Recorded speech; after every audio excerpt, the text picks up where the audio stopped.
Ladies, and welcome back to the AVP retrospective series. As we will be covering now, Predator 2, the sequel to the original Predator, starring Danny Glover, Gary Busey, Bill Paxton. Let's waste no time. Um, Directed by Stephen Hopkins, of course. Now let's waste no time. Predator 2 is it's okay. It ain't great, but it ain't horrible. Um, This one takes place in Los Angeles, so it takes place in more of an urban jungle, and it takes place during the middle of a drug war between between rival gangs, the Colombians and the Jamaicans and stuff like that. So that stuff's like in the background as a mist to everything else that's going on with the Predator, and they try to integrate all that real world stuff into this movie. And take of it what you will. I mean, it just serves up just to be more of a big action piece because the first was 10 minutes of this movie is just one long action sequence, whereas we got the rival gangs and you got the cops having like this big ass turf war and explosions, there's blood, guts shooting everywhere, and it's just one big smorgasbord. Really much, it's like for no, made in 1992, so it's okay. It served the time that it was made. It doesn't really serve anything to the story. It's just there to hook you in. Just that's all it is. Just like a hook. Okay, stick around. There's other stuff here, but here, enjoy this action piece. So that's what that serves. But what I really what like the story for this movie is a little bit more how can I say weaker, I guess. Pretty much. No, the government as you do in these in movies like this, the government comes in now. They want the predator because they want this weaponry. They want to learn from it and stuff like that.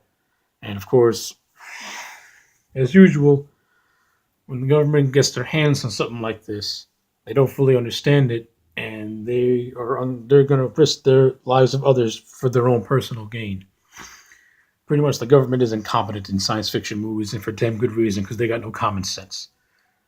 Just because the predator alien is not a feral being, that doesn't mean that it's not going to defend itself against a hostile life, against hostiles.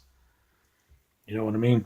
So yeah, so you got all that going on, and you got Danny Glover's crew, which were tracking the government guys because early on in the movie, the predator killed Danny Glover's friend, who was also a cop, of course, and Glover blames the government because they're hiding stuff. And of course, naturally, you go after the people that are hiding things from you. Like, okay, you knew this thing was around, you knew something's up. You're not telling me what's going on. You keep everyone in the dark, and now because of you, my friend is dead. So it's like, so yeah, you got that going on, and then that's pretty much and that's that. But this movie's strong points really is the acting and its visual style. First off, Danny Glover, Bill Paxton, Gary Busey, those three men make this movie for me. Danny Glover is the lead. He's like the everyman. He's a cop, but he's an everyman. He's not like Arnold. He's not this big buff, army guy who can match up. He's this everyman police officer with an incredible will, and he's a good foil for the Predator. When they have some cool little scenes together, so that's good. Then you got Bill Paxton, and like in Aliens, Bill Paxton is just mile a minute, funny as hell. His line delivery is great. The way his fast paced delivery has always been something that I admire. I liked from him because like he can just go and go and go and go and go and go and go. I mean, some of the stuff he says is a hit and miss, but he's constantly going. And there's always something you can latch onto and like, that was good, that was good.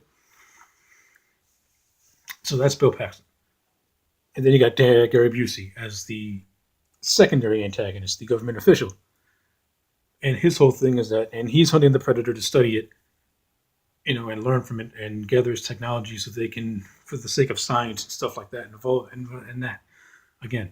But it's Gary Busey, and I love him as Peter Keys. He was great. Um, he's got so many. He's got so many like funny lines in this movie. Like near the end, like when they had the predator. They tracked the predator down to this like the meat district, and they're gonna go in.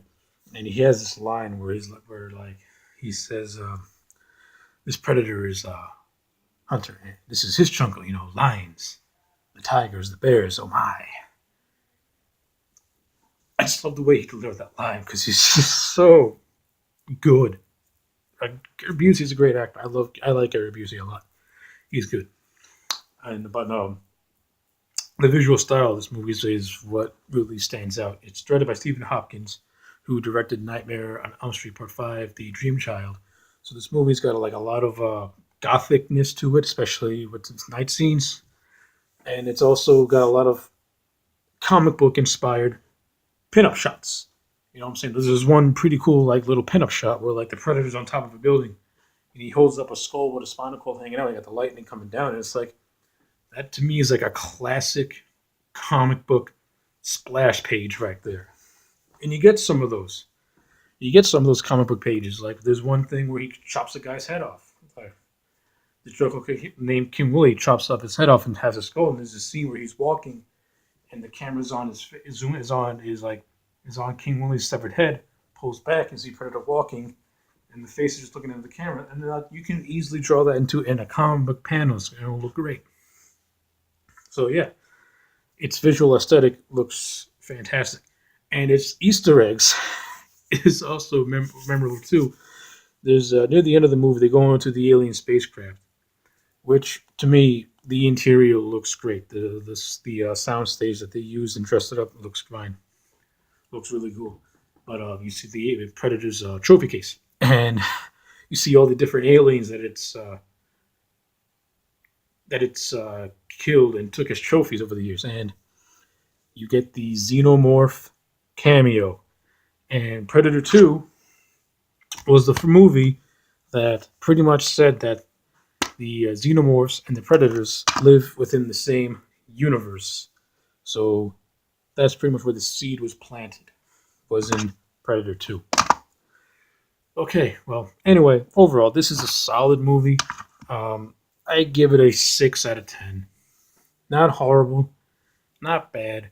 It's serviceable, it's entertaining. You got some good performances, you got solid directing, you have good action.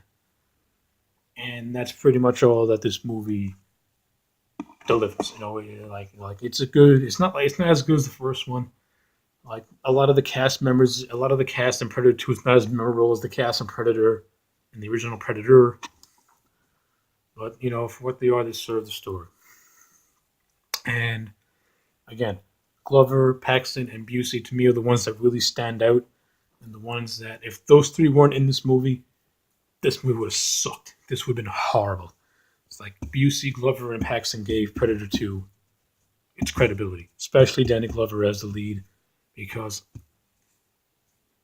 as much as I would love to have seen Arnold come back, the way Predator 2 was written and the setting, it needed someone like a Danny Glover to hold it together, because without him, it would have fell apart. Anyway, 6 out of 10. Not bad. It's, but middle of the road, average. Anyway, I am AJ Legend. Like, comment, subscribe. Sorry. Like, comment, subscribe. I'll see you again next time.